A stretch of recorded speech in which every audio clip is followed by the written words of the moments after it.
En este video explicaré acerca de la clasificación de los motores de corriente continua o también conocidos como motores SD. Un motor se compone de componentes en el cual se encuentra la carcasa o armadura, dos imanes, escobillas, un colector a la vez de un eje en el cual se mantiene rotando y el electroimán que provoca el movimiento que tiene este. Este funciona a través de diferentes principios, como el principio de Oersted, el principio de Faraday, usando también las mismas propiedades del magnetismo y electromagnetismo, que provoca que las bobinas impulsen el eje, ocasionando un movimiento, y a su vez convierte la energía en eléctrica en mecánica. El cálculo de la corriente del motor es a través de una simple sencilla fórmula, en el cual es el voltaje aplicado menos la fuerza contraelectromotriz que se genera al momento de realizar el campo. Cuando gira el motor, este provoca una fuerza contraria a la aplicada del voltaje donde se dirige, provocando que, entre más fuerza contraelectromotriz, mayor será la velocidad, pero menor será la corriente que circule y a su vez menor será el corriente del campo. Existen diferentes tipos de clasificación para cada una de las conexiones, en el cual se expondrán parte a parte, donde específicamente para dos conexiones se tiene una simulación. Primero son los motores en serie, que como su propio nombre lo indica, se conectan a través de la armadura dentro de la bobina en una conexión directa, donde las características que tiene esta es una mayor velocidad de arranque a través de una mayor torsión. Sin embargo, estas mismas tienen una desventaja, debido a que si se aplica al instante, corre el riesgo de poder desfundarse y dañarse, provocando accidentes. Normalmente esta configuración se usa en motores pequeños, pero se tiene un factor de seguridad para que esto no ocurra. También están el motor en derivación o motor conectado en paralelo, donde como se ve en el circuito, donde la bobina y la armadura se encuentran en una conexión paralela, provocando que el campo se comporte de diferente manera. Más se puede observar principalmente en la siguiente simulación, donde si nos salimos de esta parte, podemos observar la simulación que se encuentra a continuación, donde tenemos una fuente de 240 voltios impulsados a lo que es el motor, donde observamos todas las características. Si observamos bien y checamos la resistencia que la conduce está en 10 ohms y nos arroja este resultado.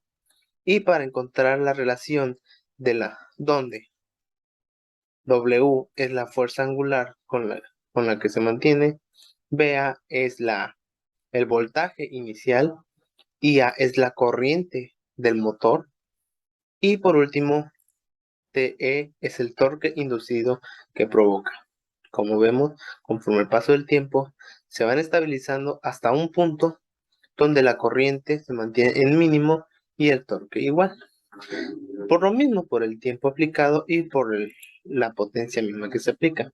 Ahora, utilizando MATLAB y las siguientes gráficas, al insertar el siguiente comando, nos despliega la gráfica que es el comportamiento, la velocidad angular con respecto a la corriente. Como observamos, entre mayor velocidad angular se tenga, menor será la corriente, por lo tanto es inversamente proporcional. Ahora bien, si modificamos el valor de 10 a 100 ohms, podemos observar lo siguiente.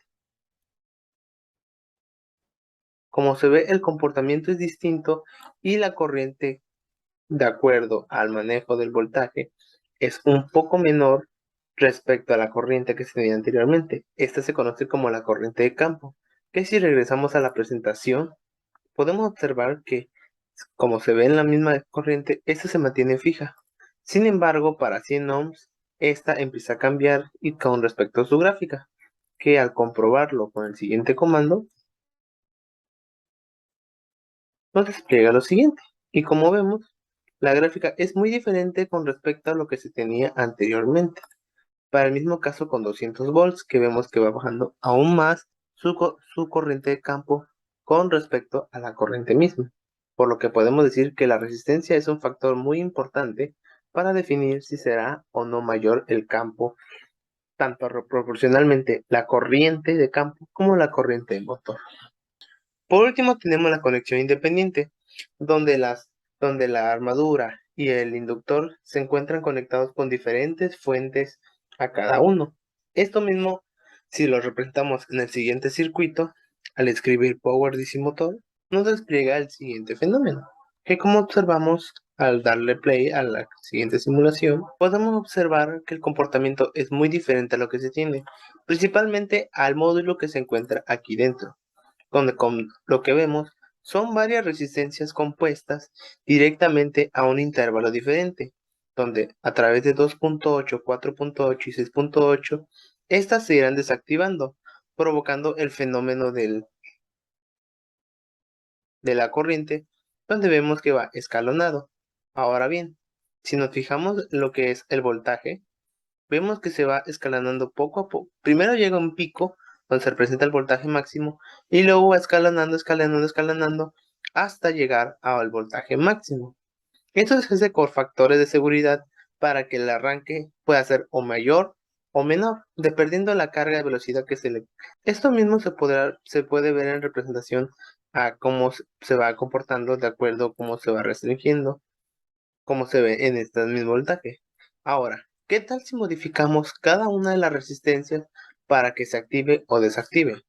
Pues bien, si observamos a continuación y vamos al módulo donde se encuentra, podemos cambiar el tiempo de arranque de 2.8 a 0, y si observamos las gráficas, vemos que el arranque se origina diferente a donde se encontraba.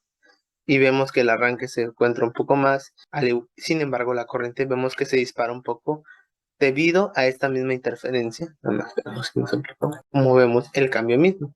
Ahora, ¿qué pasa si también desactivamos esta? Pues lo que ocurre será igual diferente lo mismo. El cambio es diferente y vemos que en la misma intensidad con la que se encontraba, se disminuye la velocidad y se encuentra lo que es el valor de la fuente más disparado.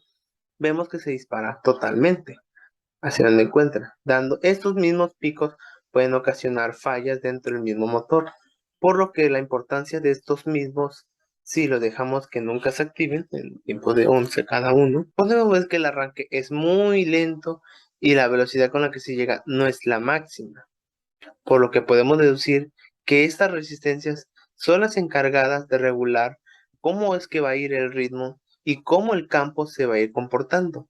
Porque si comparamos a la misma tabla que establece la relación entre la velocidad angular con respecto al campo que se activa, observamos una tendencia a la baja en esa configuración. Con las otras configuraciones, como se vio, iba escalando poco a poco hasta llegar a la máxima, dependiendo cómo se iban activando.